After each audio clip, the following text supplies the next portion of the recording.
Have you ever gone to a cafe alone, sat down with your drink, put your headphones in, and felt oddly peaceful? Not lonely, not sad, peaceful. Like the world can exist around you, people talking, cups clinking, footsteps passing. But none of it is asking anything from you. You're not performing. You're not entertaining. You're not managing anyone's mood. You're just there, a human being in the same atmosphere as other humans, without the obligation to join the group project. And then someone you know sees you and hits you with that line. You know the one. Are you okay? As if sitting alone in public is a cry for help instead of a luxury. If you love being alone in public, you've probably noticed how misunderstood it is. People assume it's loneliness, depression, social anxiety, or having no friends. But psychologically, loving solitude in public is often something else entirely. It's a regulation strategy. It's your nervous system choosing the exact amount of connection it can handle without getting overloaded. It's like ordering a social experience on a sliding scale. Give me the ambience, hold the expectations. So let me show you what might actually be going on inside your brain when you choose to be alone, right in the middle of everyone. Because this habit is way more intelligent than people give it credit for. First, let's name what this really is. Being alone in public is not the same as being alone at home. Home solitude is full privacy, no eyes, no noise, unless you choose it, no chance of interruption. Public solitude is different. It's you in a shared space with other people, but with a boundary around your attention. And that boundary is the point. A lot of people who love this are not antisocial. They're socially precise. Their nervous system wants connection, but it wants controlled connection. It wants to be near humanity without being pulled into it. It wants the sense of life happening without the pressure to participate. Imagine a campfire.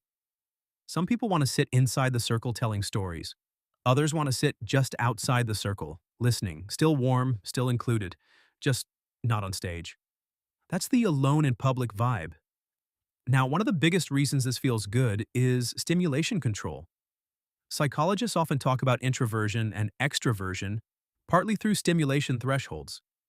In simple terms, some brains feel best at lower levels of stimulation, and too much input makes them feel flooded. Other brains can handle more stimulation and even crave it. If you love being alone in public, you might be someone who gets overstimulated by full social interaction, but understimulated by total isolation. So you found a perfect middle zone. A cafe, a park bench, a library, a quiet corner of a mall. These places give you gentle stimulation. Light noise, movement, a sense of presence. It's enough to keep your brain engaged, but not enough to drain you. It's like background music for your nervous system. And speaking of background music, headphones matter here for a reason. Headphones aren't just sound. They're a boundary signal. They tell the world, I'm here, but I'm not available. They also tell your brain, you're in control of the input. That control is regulating. Now, another reason you might love being alone in public is that it reduces performance pressure. When you're with people, even people you like, your brain is doing a lot.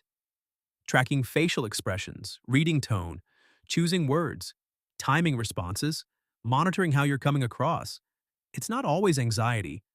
Sometimes it's just high social processing.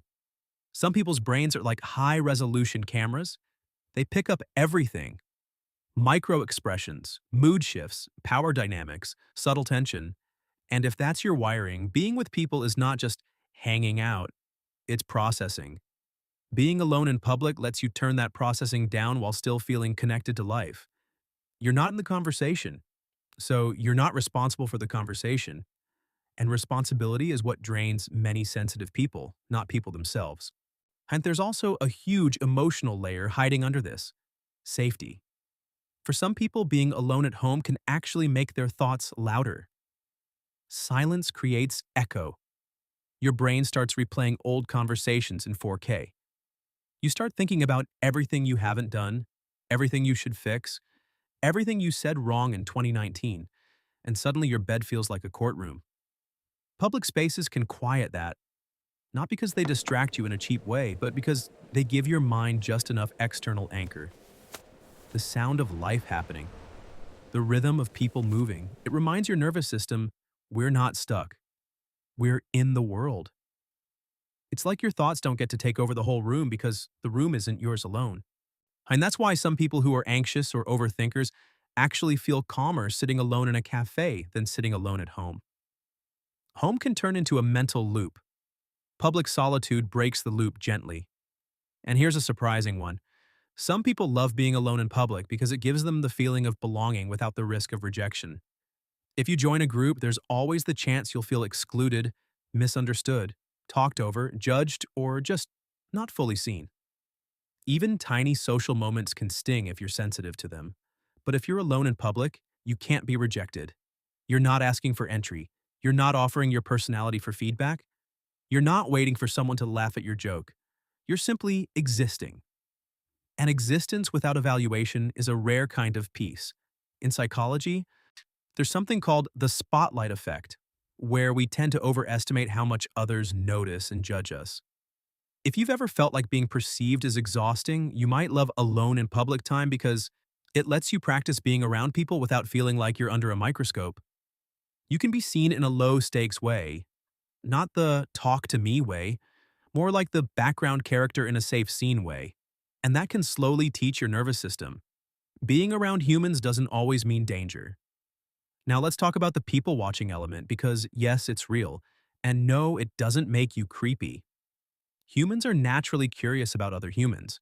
We learn by observing. We pick up social cues, fashion, mood, patterns, behavior. And if you're someone with high empathy or high openness, watching people can feel like watching little stories unfold. You're not spying. You're studying the species. A couple argues quietly at a table. A kid laughs too loud. Someone walks in with a heavy face and leaves looking lighter. Life happens in these small scenes, and for some minds, that's comforting. It makes the world feel real and alive. It's also less demanding than direct interaction. You get the richness of humanity without the energy cost of participating. Now let's touch the cultural misunderstanding because it's everywhere. In many cultures, being alone is treated like a problem that needs solving. If you're alone, someone assumes you want company. If you're alone too often, people assume you're lonely. If you enjoy it, people get suspicious. But loneliness and solitude are not the same thing. Loneliness is painful disconnection. Solitude is chosen connection with yourself. And being alone in public is a very specific kind of solitude. It's like you're saying, I want to be near life, but I want to keep my internal space intact. That's not sad, that's self-awareness. But like anything, there's a shadow side too. Sometimes loving being alone in public can be a way of avoiding intimacy, because connection requires risk. Being known requires exposure. And if you've had experiences where being known led to disappointment, conflict, or loss, your nervous system might prefer the safer version of human contact, proximity without vulnerability. You sit near people, but you don't let anyone in. That can be healing for a while. It can also become a pattern that keeps you from building the kind of closeness you secretly want. So, how do you know if your alone in public habit is healthy solitude or protective avoidance? Look at what it does to you afterward. If you leave that cafe feeling calmer, more grounded, more yourself, that's regulation. If you leave feeling emptier, more disconnected, more afraid to reach out, that might be avoidance. Not bad, just a signal. And here's the empowering part. Even if it is avoidance, it means your nervous system is trying to keep you safe. It's choosing the version of connection it can tolerate. That's not weakness, that's adaptation. Now, there's another beautiful reason people love being alone in public: autonomy. When you're alone, you don't have to negotiate. You don't have to compromise on where to sit, when to leave, what to do next. You can follow your own rhythm. You can stay for 12 minutes or 2 hours.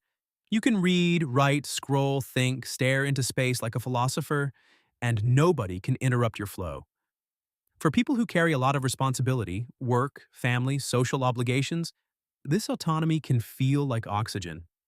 It's not just me time, it's my time belongs to me. And that feeling is rare in modern life. So if you love being alone in public, I want to reframe it like this. You've discovered a very smart middle ground. You're not isolating, you're calibrating. You're giving your nervous system just enough contact with the world to feel alive, and just enough distance to feel safe. That's a skill. And if you want to grow it, you don't have to turn into an extrovert. You don't have to stop enjoying solitude, you just build choice. You learn to enjoy your alone in public moments without using them as your only relationship with humanity. You let them be a reset, not a hiding place. You can keep the cafe ritual and still text a friend later. You can keep your solo walks and still allow one real conversation a week. You can keep your headphones and still make space for being known by a few safe people. Because the healthiest version of this trait isn't, I don't need anyone. It's, I can be with myself and I can be with others without losing myself. That's the real win. So tell me in the comments, where do you love being alone the most? Cafes, parks, malls, libraries, restaurants, long walks, movie theaters? And what does it give you emotionally? Calm, freedom, focus, safety, relief? And if you used to hate being alone in public but learned to enjoy it, actually, what changed? Subscribe if you want more psychology videos that make your habits feel understandable instead of strange. Because your patterns aren't random. They're your nervous system choosing what it needs. And once you understand it, you can turn it into a life that actually fits you.